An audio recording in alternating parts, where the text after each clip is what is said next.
Hello, welcome to this fifth in my series of introductory talks on the ideas of Marx and Marxism. Today I'm going to talk about the revolutionary role of the working class, which was a key idea of Marxism. Now, Marx and Marxists are champions of the working class, first and foremost. And this is true in practice and in theory. They support workers' strikes against the bosses. They defend working class interests across the board in society. They're part of the working class movement, and they fight for workers' power, for the working class to take over political power in society. And the theory of the revolutionary role of the working class is absolutely central to the whole of Marxist thought.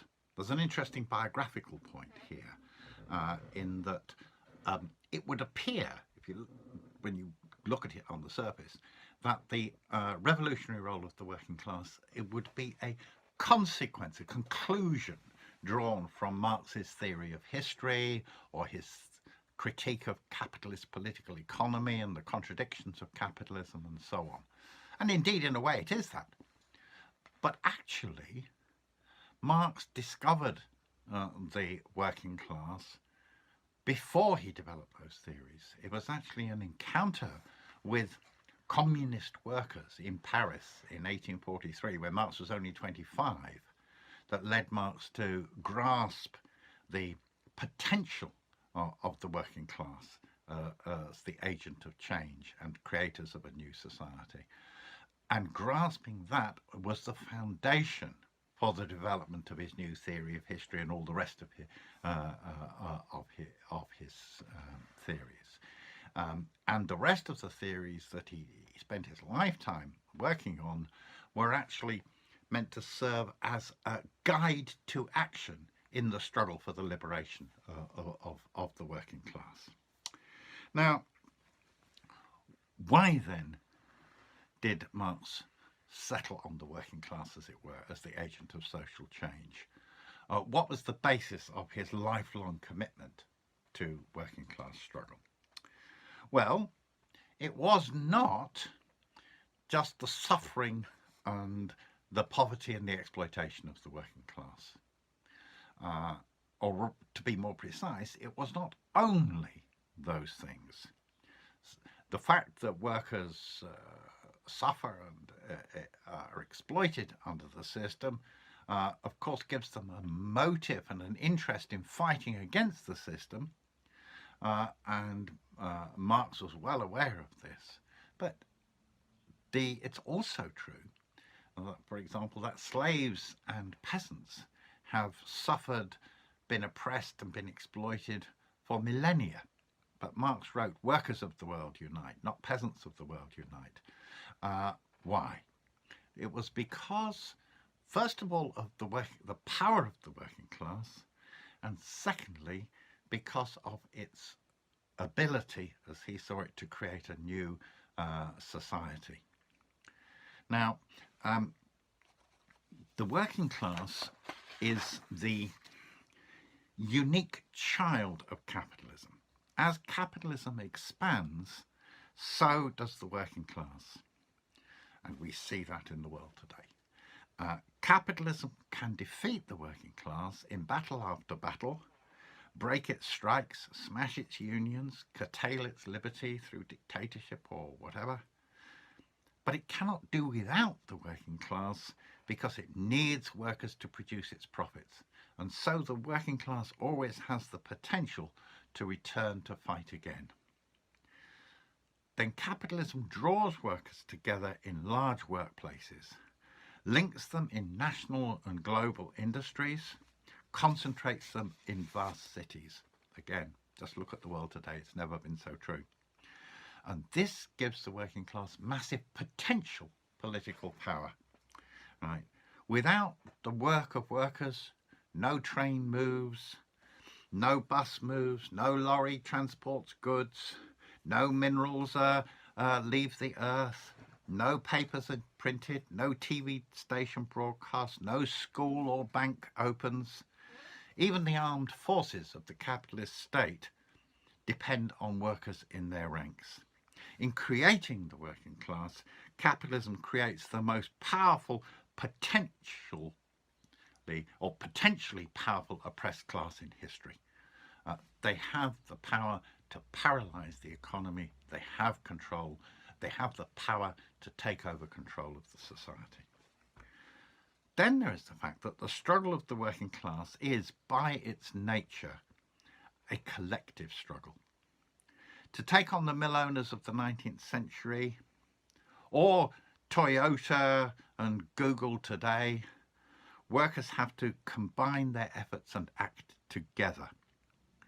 They have to combine their efforts and act together nationally in order to take on their governments and so on. And also to take possession of Toyota or Google.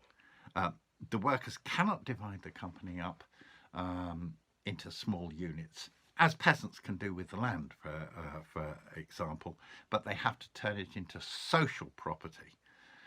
It has to be nationalised, socialised. They have to do it together. And this collective nature of their struggle and the collective nature of their power, this is what makes the working class a socialist class. It's not that all workers are automatically socialist in their heads, it's that the logic of working class struggle always points in a collective direction. Moreover, when the working class takes power, achieves political power, it still remains the producing class in society, with no class below it which it can exploit or live off. Again, this is different from when other classes such as the bourgeoisie took power. The bourgeoisie could become a ruling class with working class beneath it to exploit it. Whatever the talk about liberty, equality, fraternity and so on. But this is not true for the working class. Plus, being concentrated in big workplaces and big cities at the centre of economic and political power gives the working class the capacity to prevent any new class emerging above it, to keep its leaders accountable to it, and to continue to both produce and exercise power in society at the same time. And in that way, it lays the foundations for the building of a genuinely classless society.